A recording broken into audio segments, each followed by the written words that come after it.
Aujourd'hui, je vais vous montrer comment réaliser un plan personnalisé pour découper des coquilles dans un bloc. Donc la première des choses, il va falloir nous créer une zone de trame manuelle. Alors la trame manuelle, c'est donc une trame qui va se répéter dans le sens de la lecture, donc on va de gauche à droite jusqu'à arriver en fin de ligne, puis après on revient de droite à gauche. La trame n'est pas obligée d'avoir plusieurs lignes, elle n'est pas obligée non plus d'avoir plusieurs colonnes. On peut très bien créer une trame manuelle qui prend l'ensemble de la zone. Donc on ajoute une première trame avec aucune dimension définie pour qu'elle prenne l'ensemble de la zone. Et à partir de là, on va venir ajouter manuellement des produits. Donc par exemple, on va produire des 34-30, c'est assez commun. Voilà. Donc nos 34-30, on va déjà en rajouter un petit au début, en essayant de le placer assez correctement. Voilà. On va rajouter un plus petit, un 17-25, c'est pas très courant, mais ça peut arriver. On remet un 34-30. Voilà.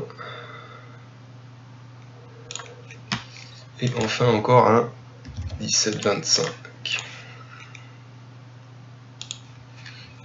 Donc à partir de là, le tracé n'est pas magnifique. On va pouvoir l'optimiser en changeant la position et l'orientation des différents éléments. Donc là, techniquement, ce que l'on veut, c'est limiter le temps de découpe, parce que c'est pas la peine de remonter systématiquement en haut du bloc juste pour venir faire une petite coquille. Voilà, celle-ci, si on veut, on peut l'optimiser. Voilà. Donc à partir de là, on voit qu'on a une première trame de base qu'on va pouvoir répéter. On voit que on occupe à peu près 174 mm en largeur, donc on va dire 175. Donc là on va resélectionner notre trame manuelle et on va lui donner une largeur de 175 mm. On modifie le produit et voilà, à partir de là on va répéter systématiquement cette trame autant que possible dans le bloc. Donc là maintenant on peut toujours aller chercher un petit peu de la matière. Si on change cette orientation là, on va pouvoir se rapprocher ici. Voilà. Lui aussi.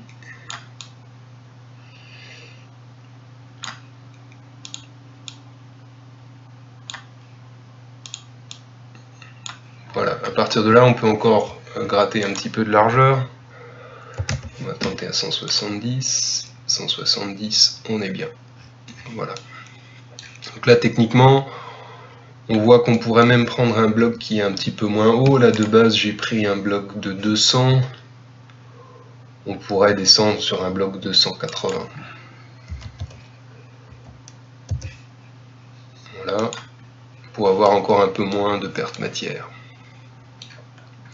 Donc avec ce placement, voilà, on obtient une perte à 36%, ce qui est quand même assez bas. Et on pourrait même réduire pour conserver la fin, pour faire des angles. Donc du coup, si on réduisait la zone, ça nous mène à 2040. Voilà. 2040. Là, on va obtenir le vrai rendement de notre placement. Donc 34%. C'est quand même très raisonnable. Voilà.